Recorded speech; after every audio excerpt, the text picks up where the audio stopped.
Are you ready for phenomenal thought leadership from the most well-respected leaders in industry? Join us for stellar conversations and sound advice from trailblazers who have a passion for excellence. Learn best practices that will catapult the culture of your company into a new level of greatness. Welcome to Great Companies, Great Leaders. Your host is Christine Gannon. Welcome to another edition of Great Companies, Great Leaders. I am so excited to have our guest with us today. Welcome, Kelly Walsh. Thank you, Christine. Thank you for having me. Honored to be here. So happy to have you here today. So a little bit about Kelly. Kelly's the CEO of Kelly Walsh Consulting. She's spent her career helping leaders make the right choices and delivering lasting results. Even executives who think they lack leadership skills or are unable to break forward have succeeded with her coaching. So Kelly helps leaders achieve exceptional performance by applying specific tools and techniques that guide leadership development. She talks about vision, but she also deploys specific actionable steps that deliver measurable results. Leadership can be grown and people can be in control of their own success far more than they realize. Sometimes they just need an ally, confident, and or a guide that they can trust who will help them into the driver's seat. So Kelly, welcome. And where are you zooming in from today? Thank you. I am zooming from Cary, North Carolina, near Research Triangle Park. So I'm in the middle of all the schools, Duke and UNC Chapel Hill and NC State, where a lot of thinking is happening. Absolutely. And action, thinking and action, for sure. So you've had a tremendous career. Before we talk about your consulting company and your coaching and the training that you do, let's talk a little bit about your career because you've had some tremendous success. I would love for you to share with our audience a little bit about your journey. Where did you start and how did that lead you to today?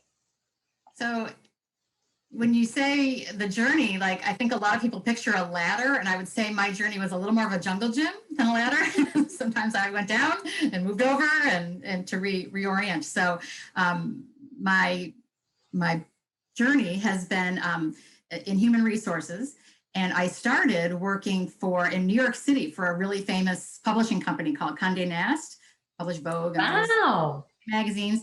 And then I went from there to city government for a large city working with public safety departments, so totally different. And then to private sector where I worked with very large global organizations involving science, pharma, and tech. I worked in every role in HR, pretty much, not every, but almost every, over 25 years. And I learned the best practices in public, private, and nonprofit.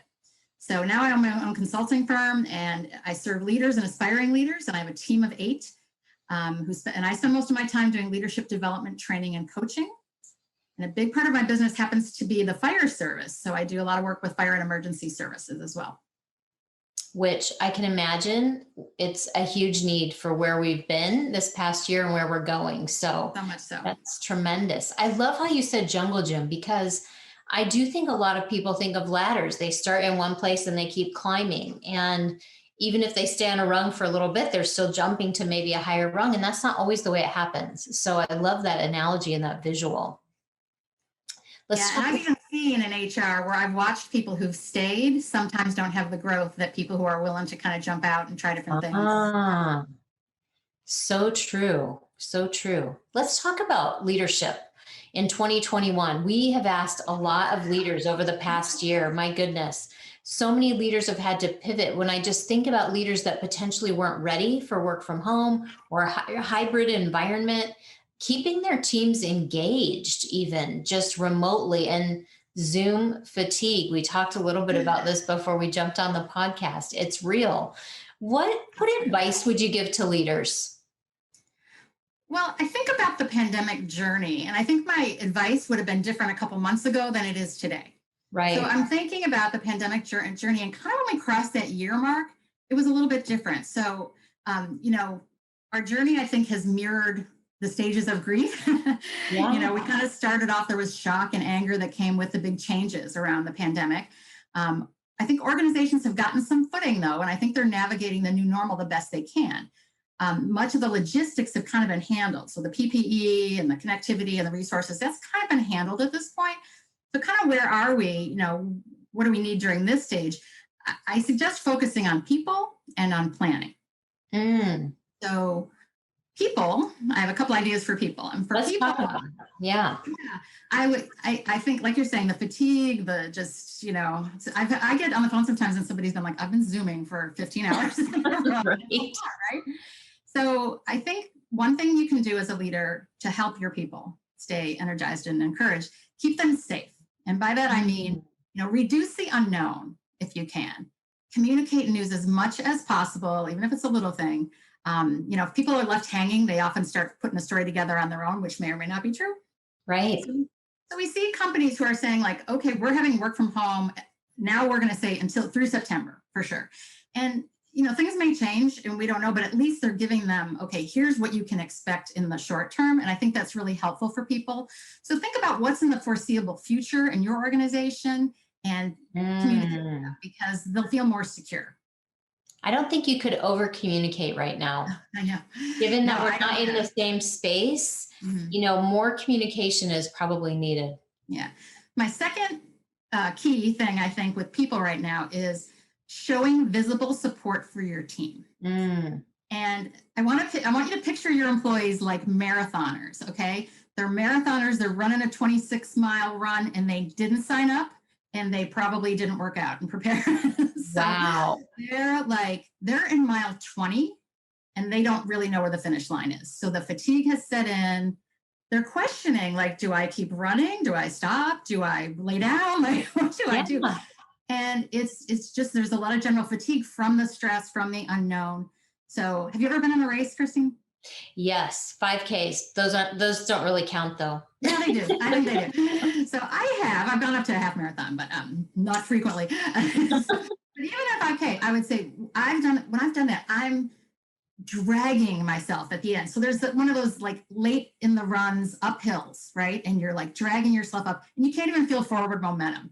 And you hear suddenly somebody from the sidelines say like, you look strong, keep going. And even though you're pretty sure you don't look strong at all, you're like, oh, all right. And you kind of like, you stand up a little and you run a little bit, you get into that. And it gives you energy. So you feel like you can go a little harder. So, I mean, I feel like I want to see leaders be like the people on the sidelines. I want to see them cheering people on. People are fatigued and you want them to stay engaged by letting them know you see them.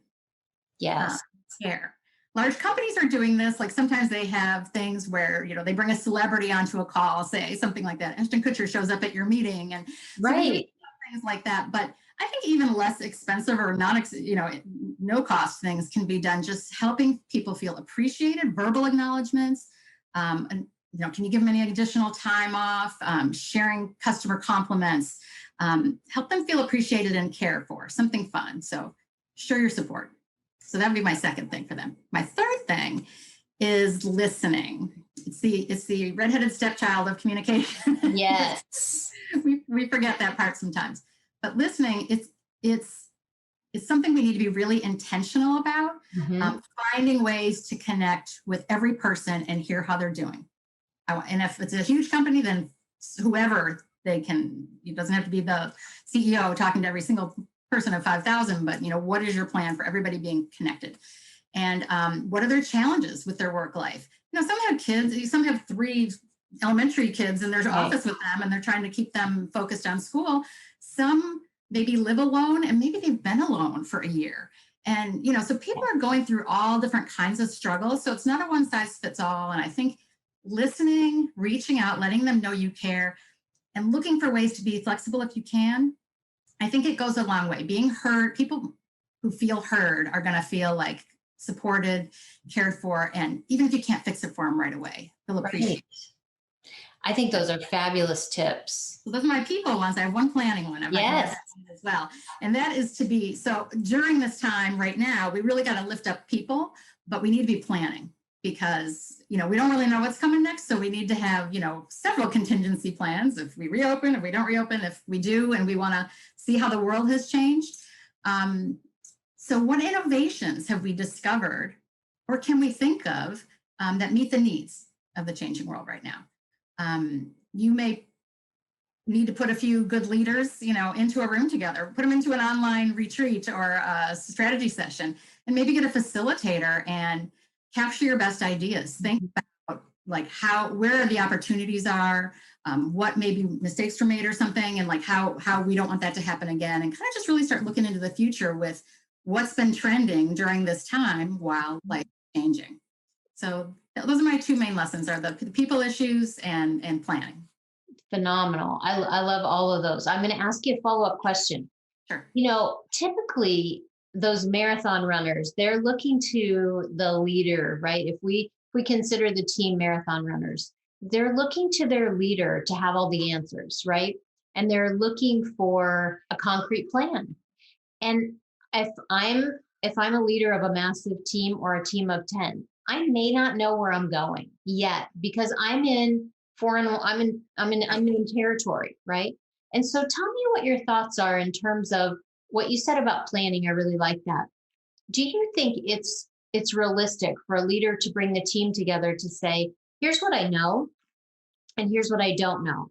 And this could be a time for us to innovate. And so I want to hear from you. It's almost a point of vulnerability that a leader says, do you think that brings uncomfortability or do you think that brings more buy-in from a team? I think if I was Brene Brown, I would say it brings more buy-in. And I work with a lot of, first responders, tough guys, tough gals who really don't want to make themselves, sometimes aren't comfortable being vulnerable to anyone. So I really think that's critical, though, to be able to say, here's what I know and here's what I don't know.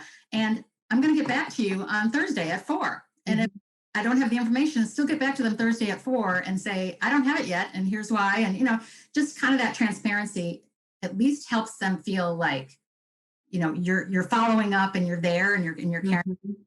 I think it's just really necessary because, it would be kind of like, oh, I'm very experienced in pandemics. It would be kind of not authentic if you were like that.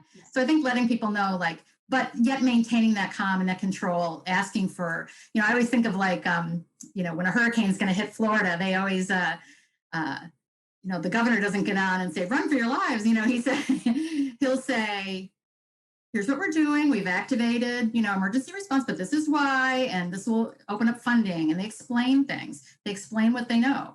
And they encourage people to get safe and give them information. Yes. So they don't panic, but they are saying what they know. They're saying what they don't know because they can't say for sure. Right. The hurricane's coming. Don't know. Right. So with our best guess with the data that we have. So it's tough and it's sometimes a humbling moment for a leader, but I think that can be where a leader can really shine. Could be also tagging on to that. They could shine by saying, here's what we've done well.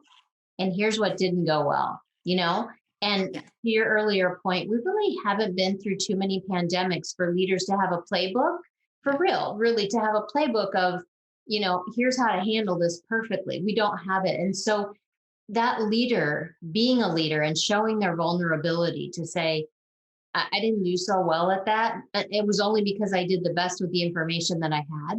I think brings out the team's ability to also say, it's a safe environment for me to take a risk. Make a mistake.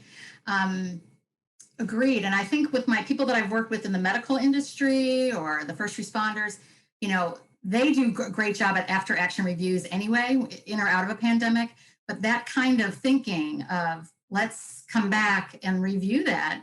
Yes. Saved everybody. And even if things are good, like, is there anything we could have done better? And that's a culture piece that starts creating culture where we feel like we can make mistakes. If people hide their mistakes, someone else is going to make the mistake because you didn't get a chance. If I hide my mistake, you might make the same one because you didn't get a chance to see that wasn't a good idea, what I did.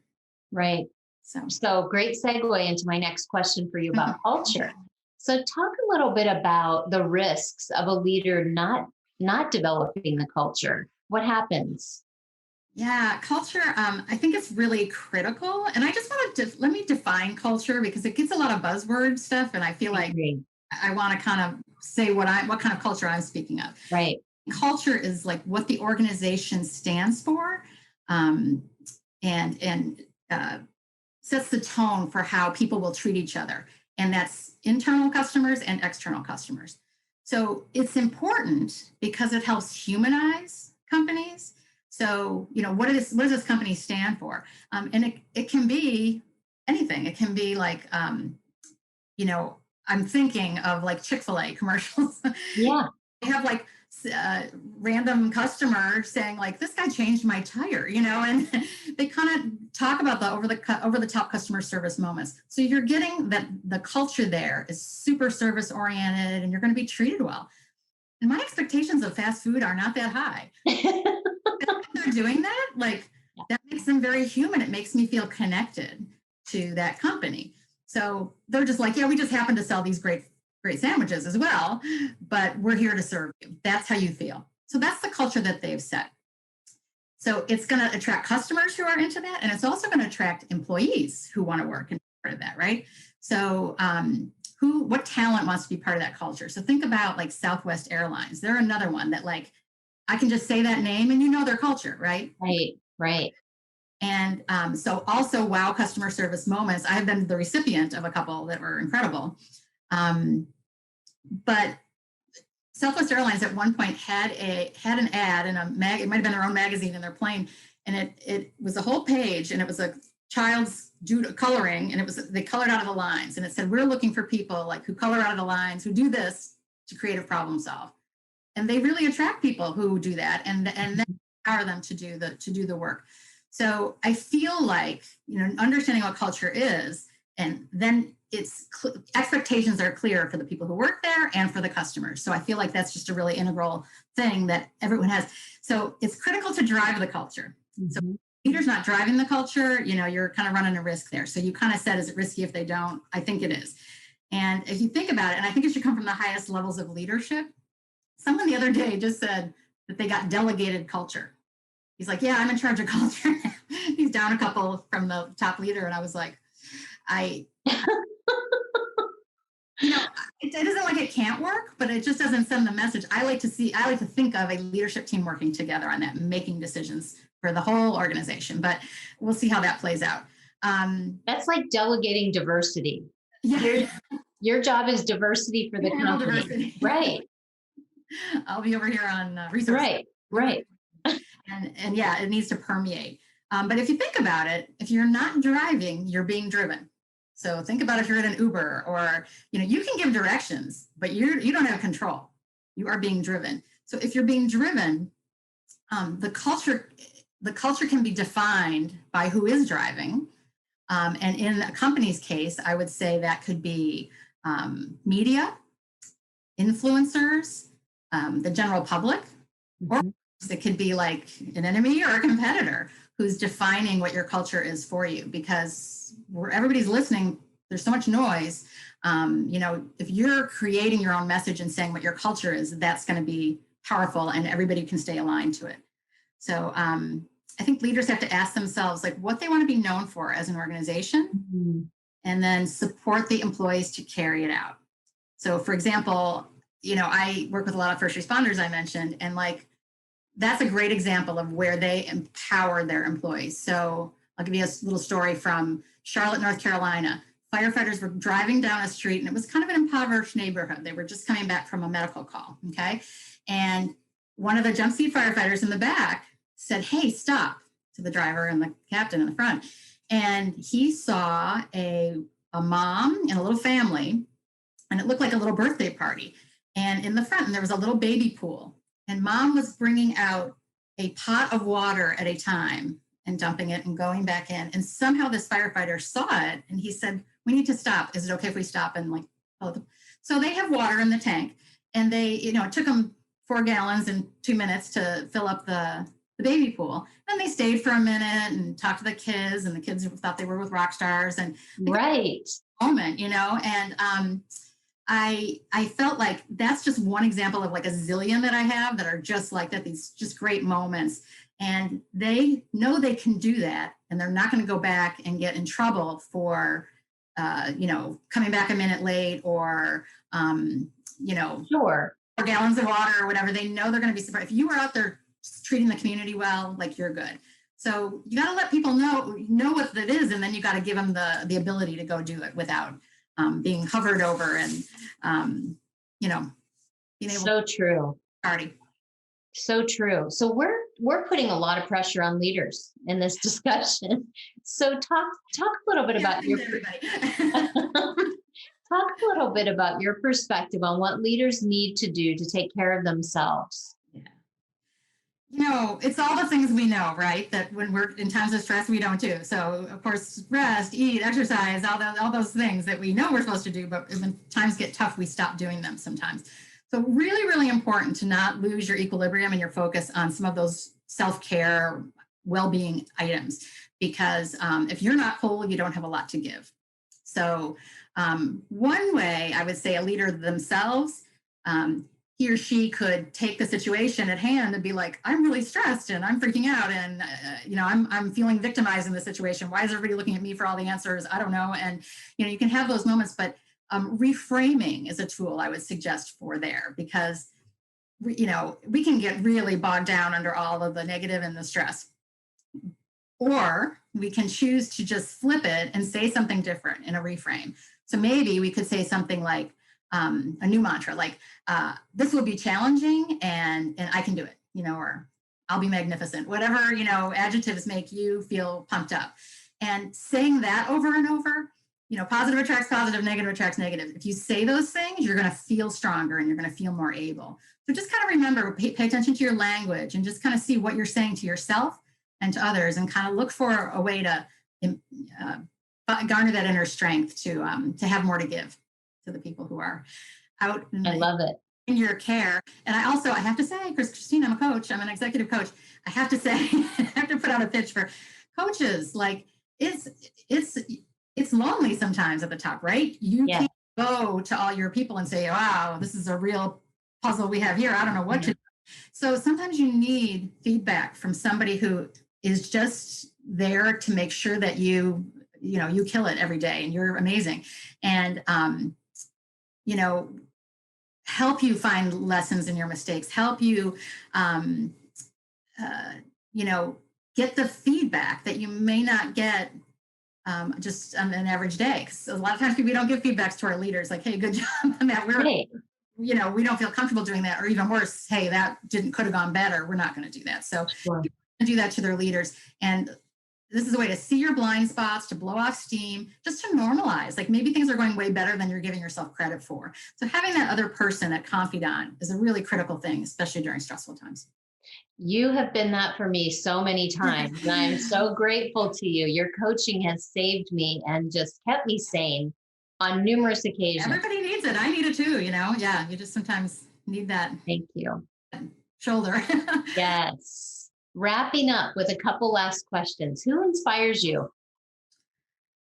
So, I guess thinking of, I have a big, crazy Irish family, and lovely, crazy. And I think the person who I most kind of model my life after and inspires me the most is my uncle. His name is Ed Shanahan. So nice Irish. That's Irish. Yeah. And he was inspiring because he was super hardworking. He was self-made. He was family focused. He gave back to the community. He had a strong faith, and he was always a lot of fun. So to me, he looked like he just got it. He figured out, he either made it look, either it was easy for him or he made it look easy, because it always looked like he had the balance. 5 years ago, he passed away in his 90s.